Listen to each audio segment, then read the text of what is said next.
What's up, fam? Why is it you think that there are so many agents in our society that work so hard to keep us so distracted from the present moment? What is it?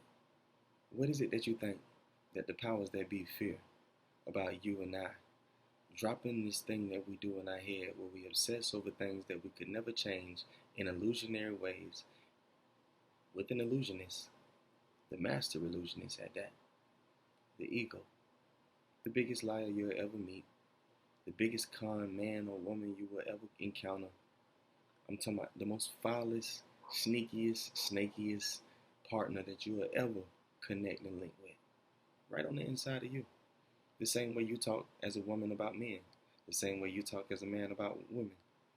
You can be sure that your judgments, those harsh, nasty, wicked judgments, all apply to the truth of the lie of your ego. So look, I had a question, right? What is it? What is it that you think?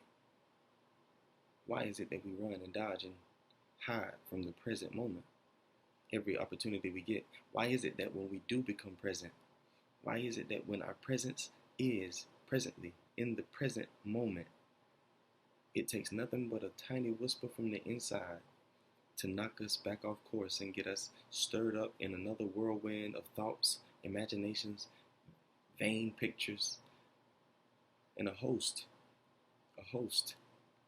of lies. Once again,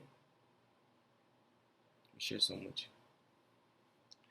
Of Course in Miracles calls it the holy instant.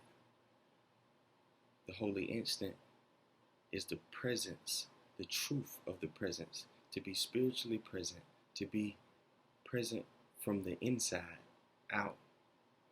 See, I'm not talking about just showing up. You and I both have took our anatomy a ton of places that our attention has never been.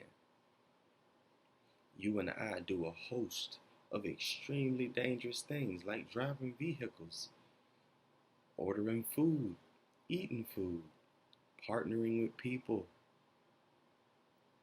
sometimes without ever being present in the process of doing what we're doing. I've been in the store and connected with people that eventually became my friend down the line. But when I got their number or I identified with them and we exchanged pleasantries and introductions in the store, that initial reaction, that initial interaction that we had that they never seemed to forget, I wasn't really present for. Oftentimes. And if you're honest with yourself, if you take a true assessment, if you look with a true eye, if you see with a single truthful eye, you'll see it in yourself too. You'll see how often you go missing. You'll see how often you go rogue, AWOL, slap off the planet. I mean, you're physically there. But your mind is divided in a host of places, lying to yourself about a plethora of things. And that's why the holy instant, the present moment, the now, is a gift. Because in the now, the past does not exist. In the now, the future does not exist.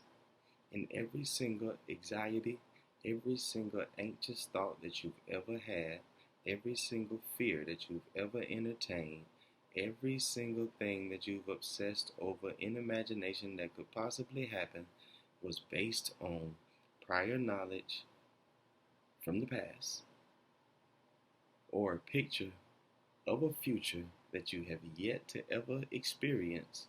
So you and I both can agree that you reached into the recesses of your mind and grabbed a piece of your past and used it to project what the future will hold, right? Just saying. The holy instant, the present moment, the now is a gift because those two places that you often perpetually go, whether you want to or not, don't exist in the now. So there is no concern of the past in the now.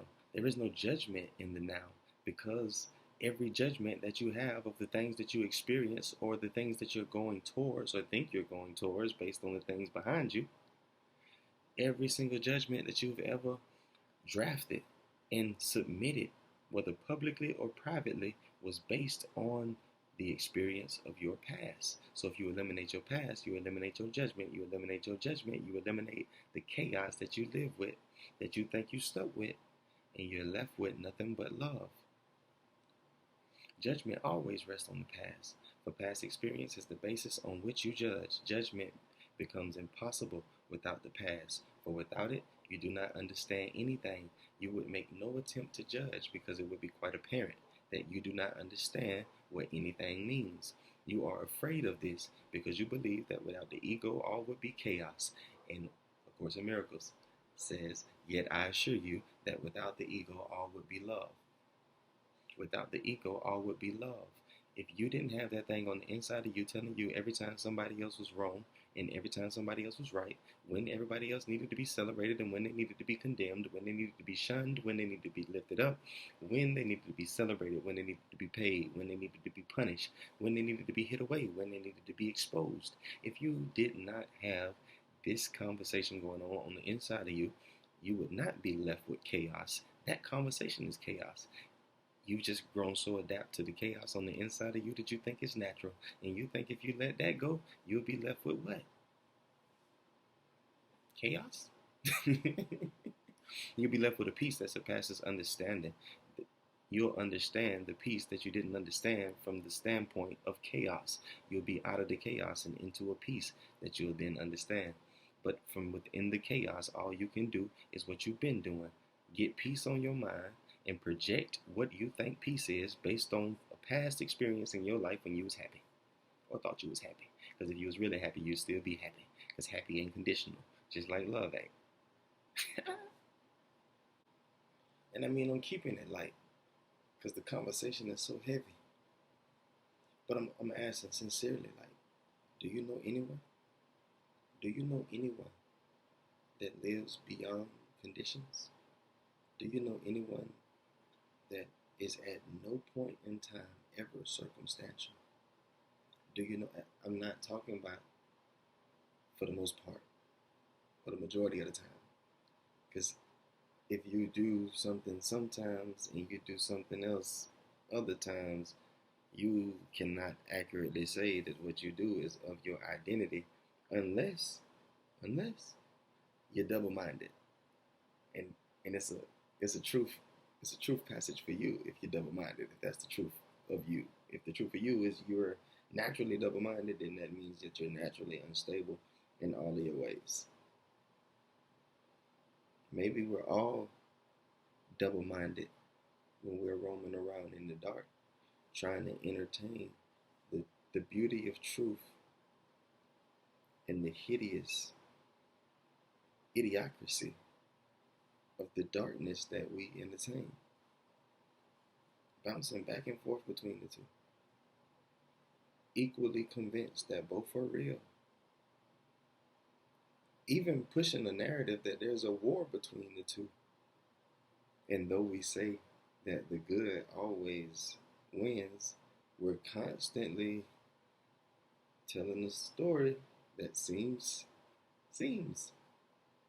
that evil and darkness has a ton of power and be getting all kind of get back.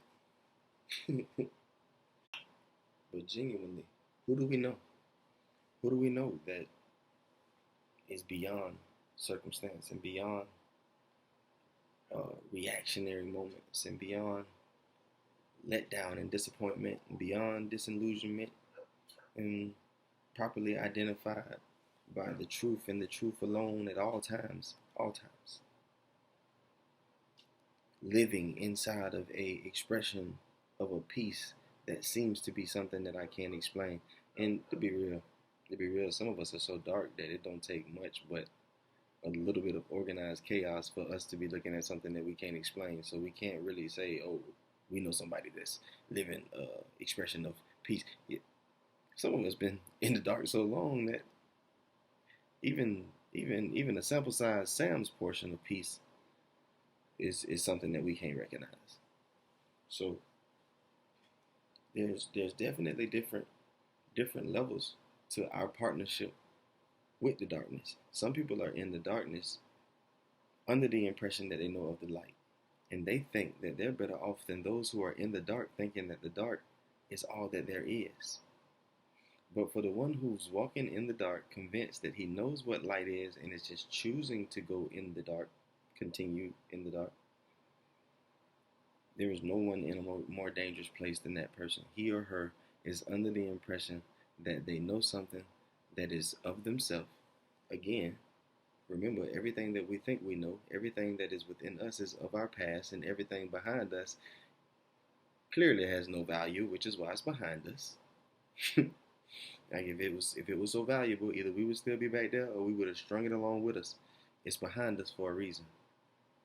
Your past paradigms have landed you in your present position. If you don't want to extend your present position into where you're going, you need to disconnect from the past paradigms that carried you there. Not go back into the past paradigms that carried you there and interact and commingle with them again until they mislead you into thinking that you see a new path that's really just the old road with some new trees that you ain't never seen before. You gotta wake up. We gotta wake up.